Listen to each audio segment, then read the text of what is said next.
E aí, gente, é isso aqui. Nesse episódio a gente vai falar sobre uma categoria específica. A gente vai falar sobre várias ao longo dessa série. Falei sobre game, por exemplo. E Hypothecated Crypto. Só que agora eu vou falar sobre Real World Assets. Que no caso é tão interessante. É tão interessante quanto o Forex, pra mim, pessoalmente. O market cap a gente tem aqui na direita também as notícias com relação a isso. O que é extremamente importante. Ponto de vista de alguém que realmente faz investimentos nesse setor. Normalmente alguém que investe em cripto também investe em ações e rates e outros temas, né? Então, normalmente a pessoa também vai ficar ligada em outras questões com relação a notícias nesse contexto. Bom, o que são Real World Assets? Em português ficaria como ativos, tokens de ativos no mundo virtual. Perdão, no mundo real. Então, o que significa isso? Então, você tem moedas, não fundos necessariamente, mas tokens, moedas que são associadas a alguma coisa na vida real.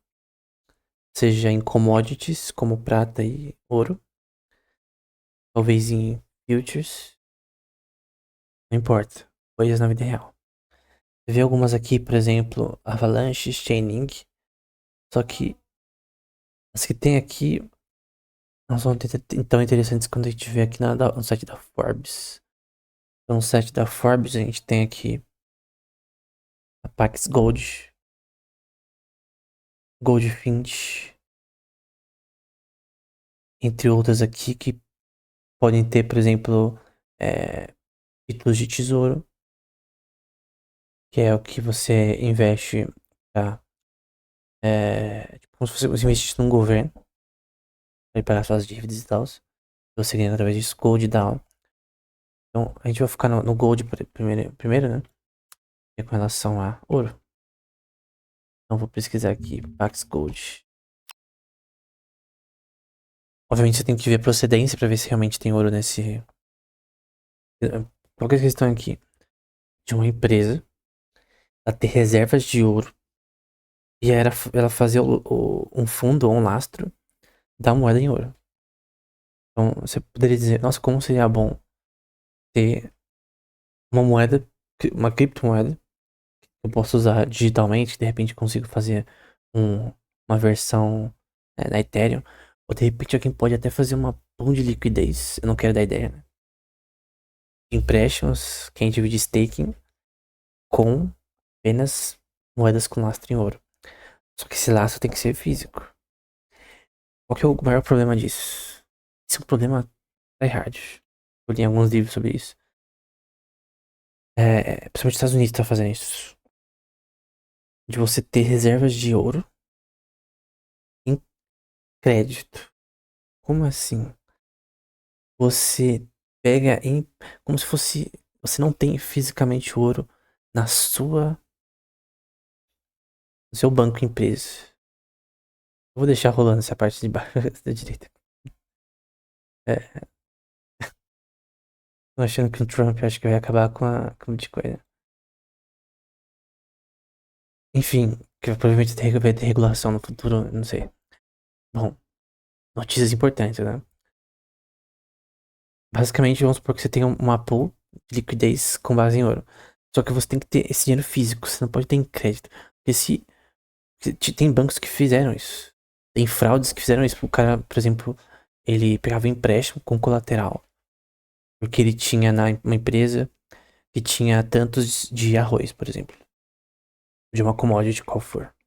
E foram ver lá e ele tava fingindo nas inspeções que tinham pra ver se tinha lá as reservas.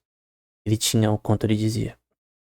Então ele fingiu o inventário de arroz pra pegar um empréstimo que ele não poderia, usando como colateral o commodity em si.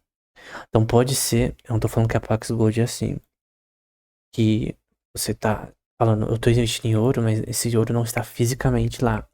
E isso é um problema. Porque se não está lá, então você tem que estudar, principalmente do ponto de vista de alguém investir, qualquer procedência dessa É como fundos também. Fundos que tem aposta no ouro, por exemplo, tem essa questão. Então, se eu, por exemplo, venho aqui, Gold Price Today. Vou vir aqui no Trade Economics. Aqui eles têm reservas de ouro. Capitalização de mercado é 3,24 bi. Aqui eu tenho o preço do ouro em um dia. Vamos ver um mês. Perdão, não é assim não. Hoje. Um dia. E dá pra ver que o preço cresceu ao longo dos anos, né? A questão é que uma pessoa que tem reserva física, ela tem menos liquidez porque ela tem que vender fisicamente, né? Ela tem que ter custo de inventário. Não é tão alto o custo de inventário, né? Eu lembro de ver um livro do Maloney, acho que é Michael Maloney. Ele falava que ele escondia dinheiro debaixo da casa, por exemplo. Não é tão seguro, né? Se alguém souber que tem ouro ali, não vai dar certo. Você tem formas de custo de alocação. Obviamente pode ser roubado, né? Vamos supor que um fundo ou uma moeda que tem lastro é roubada. O ouro é roubado, né? E uns russos lá da vida e roubam ouro.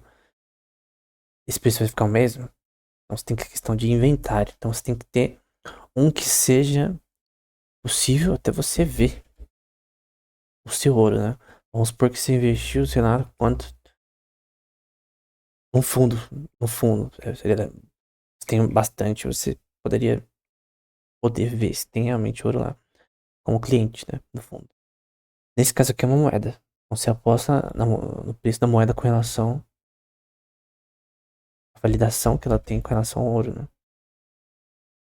Então você vê que o ouro cresceu nos últimos anos. Creio que isso daqui. Não sei se foi criado. Ah, foi aqui em 2020. Então desde 2020 você vê que o preço do ouro cresceu bastante. Aqui, ó. Foi de 1.519, não sei quantas onças aqui, para 2.669. Aí você tem que comparar. Será que aqui cresceu tanto quanto ali? Questão geral. É que normalmente o gráfico não nos ilude, né? Porque teria que pegar assim. Pronto. Então a questão, comparação desses dois. Obviamente não pode ser o mesmo, né? Eles têm uma reserva de ouro. A questão é como funciona. Tem aqui o white paper. Paxos. E obviamente vai falar sobre como isso é feito. Uma tranche company que é regulada, é uma coisa importante, como um custodian qualificado, né? Que a gente viu sobre custodian no último episódio. E ela mantém relações com grandes instituições do mercado de ouro. Ela tem um histórico aí de produção, de mercado de commodities, de forex. Então eles têm assets que têm relações com tokens provavelmente prévios a relação com essa criptomoeda. Ela fala da história do ouro. Aqui não importa. ETFs com relação ao ouro. De novo, ETFs também você tem que ver se realmente tem ouro lá dentro. Tem a questão física, você não pode ter empréstimo, você não pode ter. Ouro tem que estar físico ali e seguro, né? Então, enfim, esse é o ponto. A questão de você ter um sistema que tem que ser auditável, né? Você tem que. E os clientes têm que saber o que estão investindo. Mas que você pode entender, tem até o site aqui, se realmente essa base no ouro, né? E aí, mais interessante ainda, não sei se você tem aqui também PAXG, né? Vamos ver se tem aqui.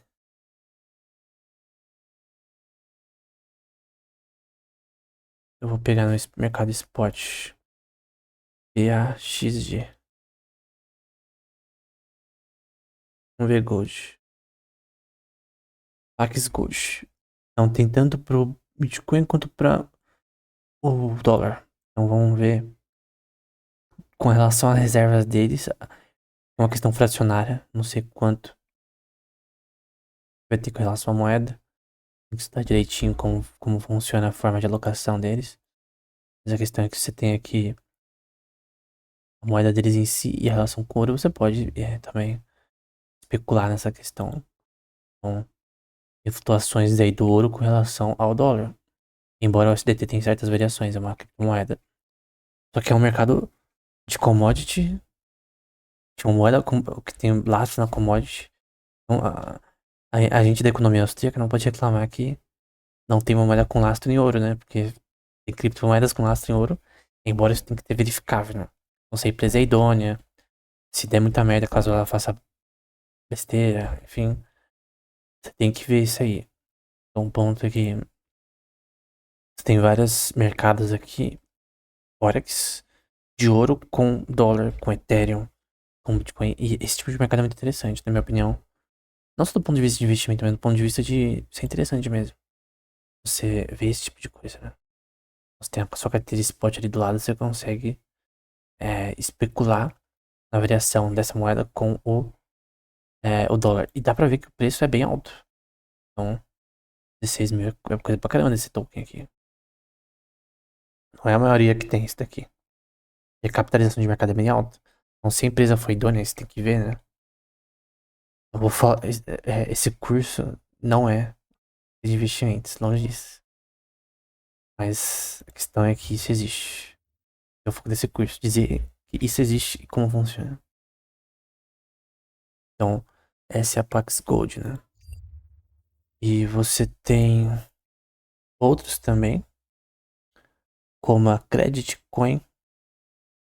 Não vi nenhuma sobre prata, né? Tem que ter uma sobre prata também. Vou pôr aqui. Vamos ver se tem a. Eu quero ver o site. Vamos ver se tem o site white paper aqui. O site da Forbes também é um nicho, né?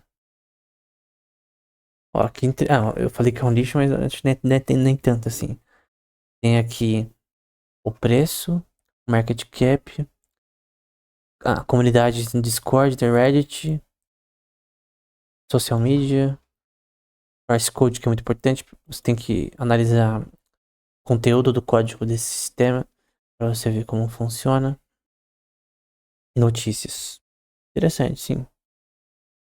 Não com relação a ela em si. Acho que aqui tem a Credit Coin também. A gente já vê um pouco mais sobre ela com relação ao white paper. Vou tirar aqui da Forbes. Vou tirar do Paxi Gold. É um white paper até bonito, né? Então, Decentralized Credit Network. Uma rede descentralizada de crédito. Vai falar aqui sobre crise de 2008, subprime.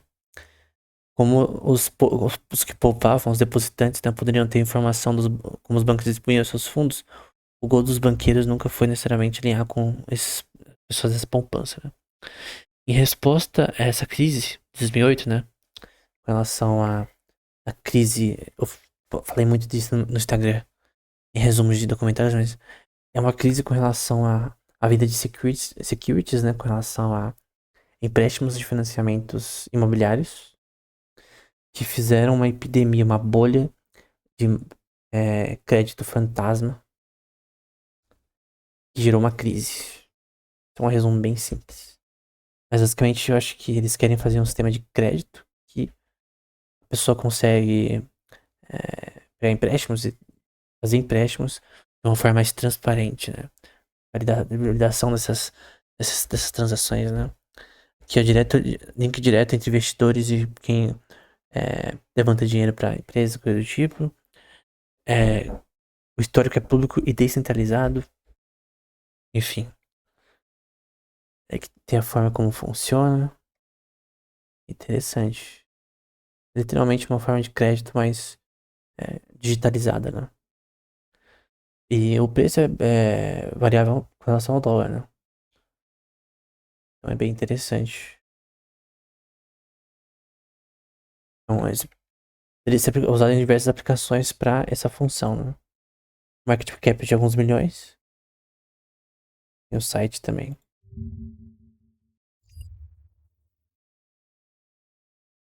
Então é mais uma rede Layer 1 para diversas aplicações, né? Muitas dessas empresas elas fazem questões de permitir que várias moedas usem os seus serviços para certas funções, né? Então, é uma forma de investimentos de uma forma mais.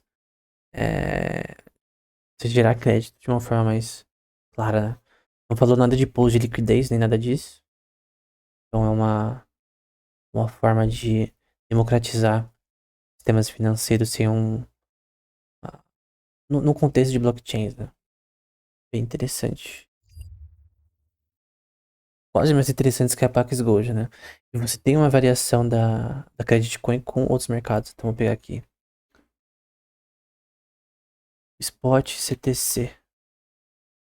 Vamos ver Credit Coin. Credit Coin. Será que eu pus no errado? Spot e. Não é? CTC. Credit. Eu acho que não tem fácil de achar não aqui. Enfim. Você tem, por exemplo, com relação ao dólar, pela BitPay, uma exchange. Não existe só a Binance. Tem várias exchanges diferentes. A Bybit. Você tem uma relação do CTC com a dólar. Na Bidget também. Outra exchange. Você tem também tem essa relação. São diversas exchanges catalogando isso daí. Você pode fazer por aqui ou por outras. Sejam confiáveis esse tipo de transação de trade, né? Então, diversos, diversas exchanges oferecem esse serviço. É bem interessante. Tem volumes diferentes para cada exchange. O maior aqui, o diário, por exemplo, hoje foi na Upbit, por exemplo. Parece coreana, pelo que parece. Só que o problema de site coreano é que dá pra entender nada, né? Mas esse site é bem feito, né? É diferente.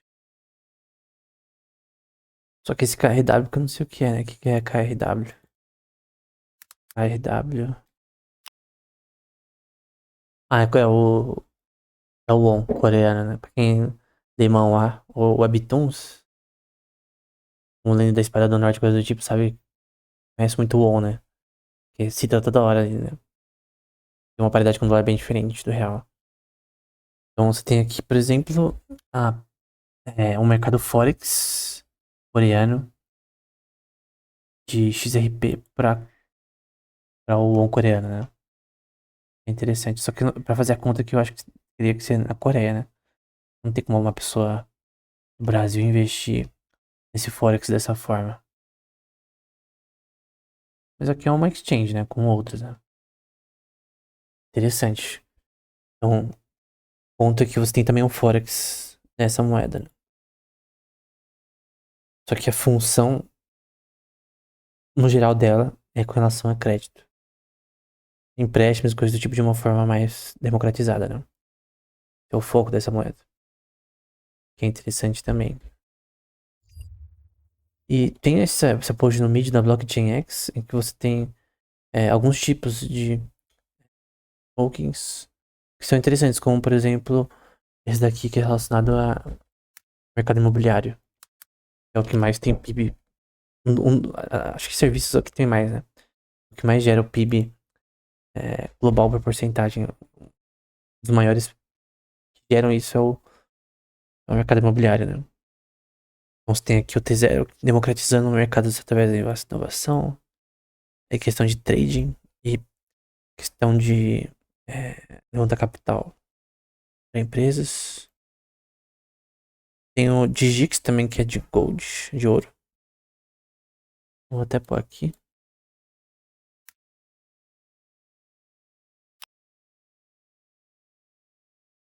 Eu tenho pôr token, né? O tanto de empresa que tem o mesmo nome que negócio. Que não tem novidades, mas eu quero os dados aqui. Aqui, ó. Aqui já é interessante porque tem algumas parecidas com ela, né? Tem o Tether Gold. Pax Gold a gente já viu. Bitcoin Gold. Aqui não tem a ver com ouro, não. Essa daqui é interessante. Tether Gold. Ano 2000. A questão é... Aqui é laço no ouro, como que é? Tem que analisar. Tem que analisar também se eles realmente têm as reservas, se são regularizadas, né? Você tem que apenas confiar nesse tipo de mercado com empresas que são regularizadas, que têm uma forma legal de agência por trás delas, né? Você pode ver aqui o mercado Forex com relação a essa moeda com o dólar, que é bem interessante. Diversas exchanges diferentes. É tudo a mesma coisa no fim, né? É que tem exchange que talvez cobrem taxas maiores. Eu não sei qual recomendar, sinceramente. Essa parece muito com a Binance, na forma que a coisa é estruturada. Parece que eles usam o mesmo software, né? Enfim. Você tem também uma paridade de pessoas que especulam no preço. É tanto. O mercado Forex cripto ele é tão grande. E como a gente viu, não envolvem somente assets especulativos como Ethereum, cripto, ou Bitcoin ou Solana. Você tem assets que tem uma certa possibilidade. Você tem que estudar por trás disso. De escalabilidade, mas também principalmente de ter uma base por trás, né? Então, a moeda tem lastro no ouro, ok. Eu posso comprovar isso? Se sim, beleza. A USDT tem relação com o dólar, ok. Como que eu posso entender isso aqui e conseguir fazer um trade em dois assets, dois tipos de moedas, né? Tem uma validade por trás delas. Eu sei que elas não vão cair amanhã, do nada por uma fraude. Então, a diferença de uma pessoa, por exemplo, que vai simplesmente pegando aqui, ó, pega uma randômica aqui, não, eu vou colocar 5 mil aqui na margem nessa moeda aqui. Não faz sentido. Então, se bem que ainda assim é um mercado especulativo. Mas é um mercado especulativo com, na minha opinião, mais segurança do que alguém investir numa moeda randômica. Tem uma volatilidade muito alta. Porque até a CoinMarketCap, por exemplo, ela coloca o beta dessas moedas, né? Coisa que tem uma volatilidade maior. Então isso é muito importante. Se ela tem uma volatilidade muito alta, fica mais difícil você prever isso aqui. Você investe no mercado Forex em futures, né? De novo, o mercado Forex é altamente especulativo. A maioria das pessoas perde nele. Então não recomendo. Mas existe. Essa é a questão, isso que a gente quer ver, que existe essas coisas, né? Então eu vou voltar aqui para criptomoedas. E aí, categorias.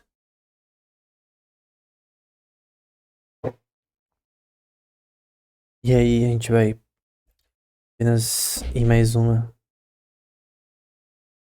das que são real world assets. E eu vou pegar nessa quant aqui. $103 atualmente, também no mercado Forex. Não tem white paper. Vamos ver se tem um site, né? Market cap dele é maior do que os outros, é de 25 bilhões. Um site meio ruim, né? Mas aí você vê o site meio ruim, você vê. Não vê o white paper.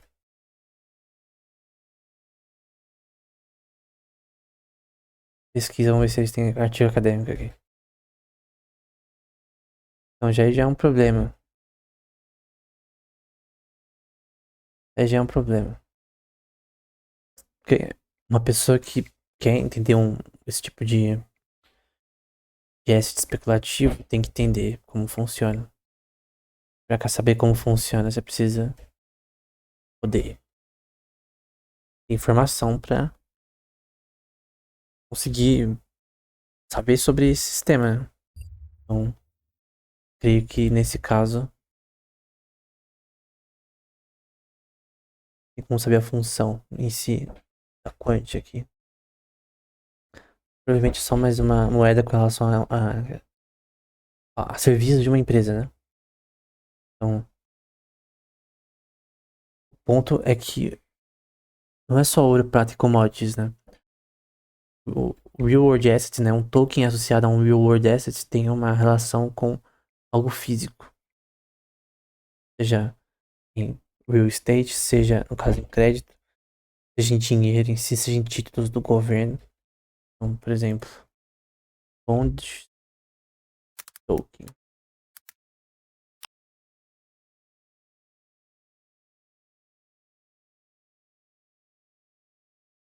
Caso do governo, né?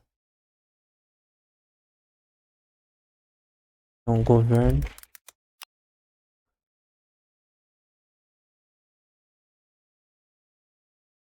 acho que é assim, que é tokenized bonds. Tem bonds que também tem títulos que são emitidos por corporações também. Que não é esse tipo de bond que eu tô falando. Porque, então aqui, por exemplo, esse tipo de bond aqui, tokenizada, é com relação a você no mercado de securities, né? Mas o ponto é que você também pode criar tokens com relação a títulos do governo. Então, por exemplo, bonds 10-year US. Então você tem um token com relação a títulos do governo, por exemplo. Interessante. Na forma de pagamento, né? Uma forma digitalizada. Essas exchanges, elas permitem serviços de broker, que agora alguém consegue mexer no mercado Forex. Você tem acesso aqui na Binance, faz sua conta. E aí você simplesmente usar o Pix, por exemplo. E aí você consegue mexer com o mercado Forex com uma certa volatilidade em assets que tem essa características que a gente viu, né? Por exemplo, classe no ouro ou no dólar, enfim. O ponto é que essas moedas aqui, elas estão associadas a um, um contexto com um asset que é físico. Esse é o ponto. Essa é a diferença. Eu acho extremamente interessante. Principalmente com commodities, que é o mercado que eu mais acho interessante. Então, você ter, por exemplo, tem uma aqui, é o VATIC. Esse é o que eu mais gostei, na verdade. É associado a commodities em si, no geral. Então, é uma moeda, tem uma blockchain por trás, tem todo o sistema por trás. Permite, por exemplo, um cara da indústria petrolífera consiga usar blockchain para o seu serviço de supply chain para as transações. Aí com empresas como a Shell, Aramco, Chevron. Então você tem produtos com relação a isso. Usando blockchains para isso. Isso é muito interessante. Realmente interessante. Obviamente você não vai querer apostar no valor dessa. Porque se eu pegar aqui o VACT em si. O valor de muitas dessas moedas, elas não têm o valor de fato de especulação, né? Não são assets especulativos. E de fato você tem uma variação que permite, por exemplo, como o Tether Gold aqui, você fazer investimentos, né? Trading.